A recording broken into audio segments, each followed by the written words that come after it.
Hello student, कैसे हैं आप लोग। चलिए आज पढ़ेंगे प्रश्नावली 1.1 का तीसरा प्रश्न। तो क्या प्रश्न है कि x बराबर 11/15 और दूसरा प्रश्न है x बराबर -13/17 के लिए सत्यापित कीजिए कि माइनस ऑफ माइनस एक्स बराबर x। मतलब क्या कीजिए कि LHS बराबर RHS ये दोनों आपस में बराबर है या नहीं है। तो यहाँ क्या रखेंगे हमने एक्स का मान और यहाँ माइनस और अंदर भी माइनस, और दोनों को माइनस इंटू माइनस करेंगे तो क्या हो जाएगा प्लस एक्स। तो ये लो इसकी जगह हम मान रखेंगे एक्स का, तो यहाँ पर माइनस कोष्ठक के अंदर भी माइनस, फिर एक्स का मान 11/15। अब इनको गुणा करेंगे तो क्या हो जाएगा माइनस माइनस प्लस का 11/15। ये देखिए जो हमने x का मान लिया था वही वापस आया। तो यहाँ पे भी दिया है कि x माइनस माइनस बराबर x का मान, तो ये जो मान रखा था वही वापस आया। तो हम क्या लिखेंगे LHS बराबर RHS। इसी तरीके से हमें ये दूसरा हल करना है कि x बराबर -13/17। तो इसमें क्या है कि माइनस, अब देखिए इस सूत्र के अंदर एक माइनस बार लगा, एक अंदर लगा, फिर x का मान। तो ये देखिए x का मान भी माइनस में है और ये दो माइनस यहाँ लगे हैं, तो ये दो माइनस तो हमने ये लगा दिए। फिर ये x का मान खुद का भी किस में है -13/17। तो जो हम मान रखेंगे x का वही मान हमें वापस मिल रहा है उत्तर में।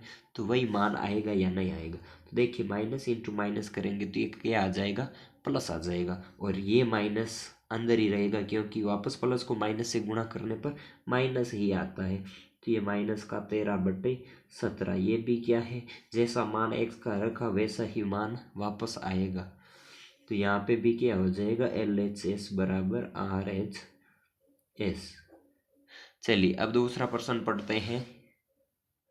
तो दूसरा प्रश्न है निम्नलिखित के गुणात्मक प्रतिलोम लिखिए। तो निम्नलिखित के गुणात्मक प्रतिलोम, तो मैंने पिछले वीडियो में सारे के सारे इस प्रश्नावली के अंदर जो नियम काम में आएंगे तो सारे के सारे नियमों के बारे में बताया था। तो गुणात्मक प्रतिलोम का मतलब होता है कि किन्हीं दो संख्याओं का गुणा एक हो तो वे दोनों संख्या आपस में गुणात्मक प्रतिलोम कहलाती। तो चलिए -13 को किससे गुणा करें कि इसका आंसर एक आए। तो चलिए सबसे पहले माइनस की संख्या है तो क्या करेंगे हम माइनस से गुणा करेंगे एक तो माइनस माइनस हमारा क्या हो जाएगा प्लस का एक प्लस, और साथ में एक आना चाहिए। तो 13 में हम 13 का भाग लगाएंगे तब एक आएगा। तो हम क्या करेंगे बट्टे में 13 और ऊपर एक लेंगे। तो 13 से 13 गया, माइनस माइनस क्या हो जाएगा प्लस, और एक का एक आ जाएगा। तो -13 का गुणात्मक प्रतिलोम कितना हो जाएगा, इसका गुणात्मक प्रतिलोम बोले तो माइनस का 13 1/13 हो जाएगा।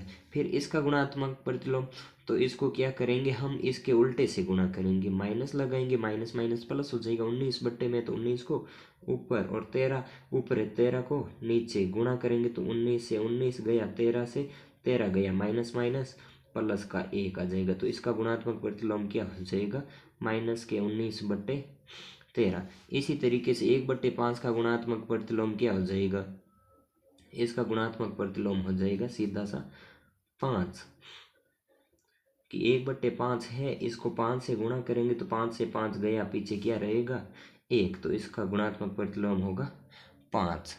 इसी तरीके से ये संख्या है तो क्या करेंगे इसको पहले हम सरल करेंगे, हल करेंगे तो माइनस माइनस क्या हो जाएगा प्लस, 5 × 3 कितना हो जाएगा 15, और बट्टे में 8 × 7 56 हो जाएगा।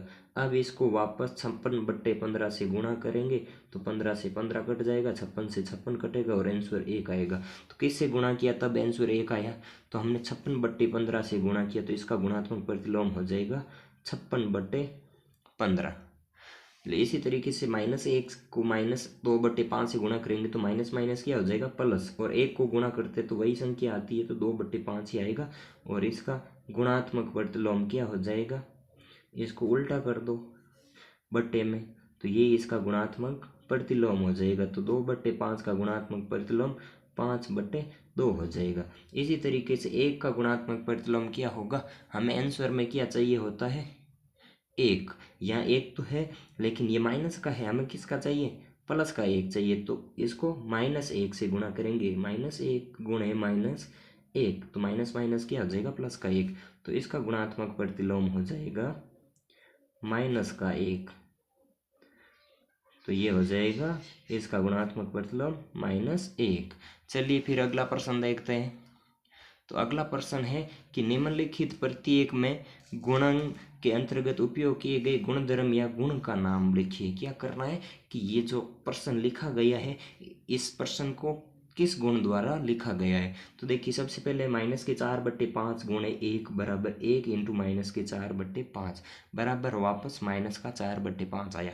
मतलब किसी भी संख्या को 1 से गुणा करते हैं तो वही संख्या आती है और ये गुण होता है गुणात्मक तत्समक। ये मैंने लिखवाया था, पहली वीडियो आप जाकर देख सकते हो प्ले लिस्ट में। तो ये नियम होता है गुणात्मक तत्समक का नियम कि दो संख्याएं सॉरी एक संख्या किसी को 1 से गुणा करते तो वही संख्या आती है वापस गुणा उत्तर में, और इसको गुणात्मक तत्समक का नियम कहते हैं। चलिए फिर दूसरा प्रश्न पढ़ते हैं। तो दूसरा प्रश्न है -13/17 इंटू -2/7 बराबर -2/7 इंटू -13/17। तो इसमें क्या किया गया है, 13/17 को पीछे लिखा और -2/7 को आगे लिखा गया। तो इनका क्या किया गया है, दोनों का आपस में क्रम बदला गया है। तो ये क्या हो जाएगा, क्रम विनिमय नियम। तो इसके अंदर लग जाएगा क्रम विनिमय नियम। ये हो जाएगा क्रम विनिमय नियम। फिर अगला प्रश्न है कि -19/29 इंटू 29/-19 और इनको आपस में गुणा करते तो एक आंसर आता है। तो अभी मैंने ये ऊपर वाला करवाया है कि किन्हीं दो संख्याओं को आपस में गुणा करते हैं और उनका उत्तर एक आता है, तो ये गुणात्मक प्रतिलोम कहलाता है।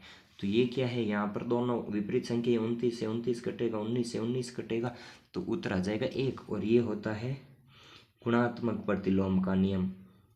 ये हो जाएगा गुणात्मक प्रतिलोम। चलिए फिर अगला देखते हैं। चलिए छठा प्रश्न है कि 6/13 को -7/16 से व्युत्क्रम क्रम से गुणा कीजिए।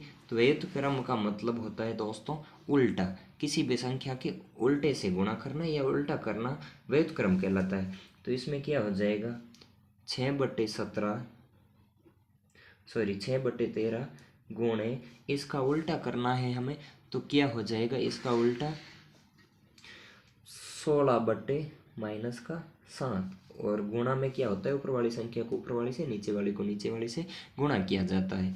तो इसमें क्या हो जाएगा 16 को 6 से गुणा करने पर 16 इंटू 6 16 6 96 और -7 इंटू 13 कितना हो जाएगा 13 7 91। ये हो जाएगा इसका आंसर। अब देखिए अगला प्रश्न है कि बताइए कौन से गुणधर्म की सहायता से आप 1/3 इंटू 6 इंटू 4/3 को 1/3 इंटू 6 इंटू 4/3 के रूप में अभिकलन करते हैं। तो हो जाएगा इसके अंदर साहचर्य नियम। कि साहचर्य नियम क्या होता है कि साहचर्य नियम के अंदर कोई भी दो संख्याओं की जोड़ या गुणा करते हैं, सॉरी 3 संख्याओं का, जैसे a इंटू बी इंटू सी। तो इसमें पहले पीछे वाली दोनों संख्याओं को गुणा करो या आगे वाली दोनों संख्याओं को गुणा करो, तो भी इनका आंसर क्या होता है समान होता है आपस में। तो इसमें भी क्या है पीछे वाली दोनों संख्याओं का गुणा या यहाँ पर आगे वाली दोनों संख्याओं का गुणा, तो इसमें साहचर्य नियम लगेगा। चलिए फिर 8वां प्रश्न देखते हैं कि क्या -1 से 1/8 का गुणात्मक प्रतिलोम 8/9 है, क्यों अथवा क्यों नहीं। तो गुणात्मक प्रतिलोम का मतलब होता है कि गुणा करना, किसी भी संख्या को ऐसी संख्या से गुणा करना कि उसका आंसर क्या आ जाए 1 आ जाए।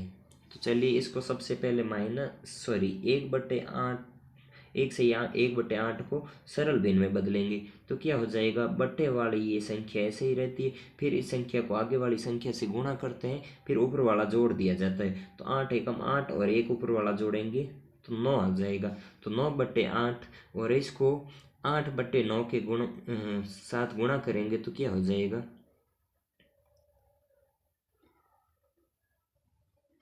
9/8 को यहाँ 8/9 दिया है, तो इसके 8/9 के साथ गुणा करेंगे तो ये देखिए 8 से 8 गया, 9 से 9 गया और इसका आंसर 1 आता है। अतः क्या है 8/9 है जो इसका गुणात्मक प्रतिलोम है। क्या हो जाएगा कि 8/9 है जो इसका गुणात्मक प्रतिलोम है। अब देखो अगला प्रश्न 9वां, तो क्या लिखा है इसमें कि क्या 3 से 1/3 का गुणात्मक प्रतिलोम 0.3 है, क्यों अथवा क्यों नहीं। तो क्या करेंगे, सबसे पहले 3 से 1/3 को सरल भिन्न में बदलेंगे, तो यहाँ भी बट्टे वाली संख्या समान रहेगी, फिर बट्टे वाली संख्या को आगे वाली से गुणा और ऊपर वाला जोड़ देते हैं। तो 3 3 9 और 1 ऊपर वाला जोड़ेंगे तो 10/3 हो जाएगा। अब इसका गुणात्मक प्रतिलोम क्या होता है कि कोई भी दो संख्याओं को गुणा करते तो 1 आता है। तो इसको क्या करेंगे, 3 नीचे है तो 3 को ऊपर, और यहाँ 10 ऊपर है तो 10 को नीचे गुणा करेंगे। 3 से 3 गया और 10 से 10 कट जाएगा तो 1 आ जाएगा। अब देखिए ये है या नहीं है, तो इसका गुणात्मक है 3/10। और अब देखिए 10 का भाग अगर 3 के अंदर लगाते हैं तो कितनी बार जाता है, 0.3। और ये भी बोल रहा है कि 0.3 प्रतिलोम है। तो अतः क्या लिखेंगे कि 0.3 इस 3 से 1/3 का गुणात्मक प्रतिलोम है। क्या हो जाएगा कि इसका गुणात्मक प्रतिलोम है, क्योंकि इसको क्या किया गया है, दशमलव में बदला गया, बाकी इसको भिन्न में बदलने पर ये 3/10 ही होता है। अब देखिए अगला प्रश्न है कि ऐसी परिमेय संख्या जिसका कोई व्युत्क्रम नहीं है। तो ऐसी एक परिमेय संख्या क्या होती है, शून्य होती है, जिसका व्युत्क्रम नहीं होता है। क्यों नहीं होता है, क्योंकि 0 को हम कोई भी संख्या को हम लिखते हैं तो उसके बट्टे में कुछ नहीं होता तो 1 होता है, और इसको वापस उल्टा करेंगे तो 1/5 हो जाएगा। लेकिन क्या होता है, 0 में हम 0 लिखा, 0 को उल्टा करें तो क्या होगा, ये 1/0 कभी नहीं हो सकता है, ठीक है ना। तो 1/0 कभी नहीं होता है, 0 के बट्टे में 1, लेकिन इसको उल्टा करें तो 1/0 कभी नहीं होता है। तो क्या हो जाएगा कि 0 का कोई भी व्युत्क्रम नहीं है। अब आगे कहा है कि परिमेय संख्या है जो अपने व्युत्क्रम के समान होती है। सॉरी, यहाँ पर मैंने लिखा नहीं है कि अपने, यहाँ क्या आएगा, व्युत्क्रम के समान होती है। तो व्युत्क्रम के समान कौन होती है, तो एक संख्या होती है 1, इसके बट्टे में कुछ नहीं होता है 1, और इसका उल्टा करेंगे तो वापस 1/1। और एक होती है संख्या -1, इसके बट्टे में कुछ नहीं तो 1 लगा सकते हैं। अब इसका उल्टा करेंगे तो 1/-1, और ये दोनों क्या है, ऋणात्मक है, तो ये दोनों आपस में बराबर है। तो ये 1 व -1 ऐसी संख्या है जो अपने व्युत्क्रम के बराबर होती है। अब परिमेय संख्या जो अपने ऋणात्मक के समान होती है, तो आपको पता कोई भी परिमेय संख्या है जो -3 है तो अपने 3 के बराबर नहीं होगी। तो ये कोई भी परिमेय संख्या माइनस में अपने बराबर नहीं होती है। लेकिन एक 0 ऐसी संख्या है जो माइनस में भी, कि एक 0 है और एक बराबर -0 है, तो भी इन दोनों का मान क्या है, समान ही है। तो ये 0 का मान क्या होता है, माइनस और प्लस में बराबर ही होता है। देखिए प्रश्न 11, रिक्त स्थानों की पूर्ति कीजिए। तो क्या है कि शून्य का व्युत्क्रम, अभी मैंने बताया था पिछले 10वें की पहले ऑप्शन में कि शून्य का कोई भी व्युत्क्रम नहीं होता है। तो का शून्य का व्युत्क्रम नहीं है, क्या हो जाएगा, शून्य का व्युत्क्रम नहीं है। फिर अगला है संख्याएं तथा स्वयं के व्युत्क्रम है। तो अभी बताया था कि संख्याएं 1 और संख्या -1 का व्युत्क्रम समान होता, मतलब वो खुद ही इसके व्युत्क्रम होते हैं। फिर -5 का व्युत्क्रम, तो -5 है, इसके बट्टे में कुछ नहीं है तो 1 लगाएंगे। अब इसका उल्टा करेंगे तो 1 ऊपर चला जाएगा और ये -5 नीचे रह जाएगा। फिर 1/x का व्युत्क्रम, तो इसको पलटेंगे तो x ऊपर जाएगा और बट्टे में 1 रह जाएगा, और 1 का बट्टे में कोई महत्व नहीं होता है तो ये x हो जाएगा। फिर दो परिमेय संख्याओं का गुणनफल सदैव क्या होता है, एक परिमेय संख्या ही होती है, कि दो परिमेय संख्याओं को गुणा करते हैं तो उनका उत्तर भी हमेशा एक परिमेय संख्या होती है। फिर किसी धनात्मक परिमेय संख्या का उल्टा मतलब व्युत्क्रम क्या होता है, धनात्मक संख्या ही होती है। किसी धनात्मक संख्या का व्युत्क्रम करते हैं तो हमेशा एक धनात्मक संख्या ही प्राप्त होती है।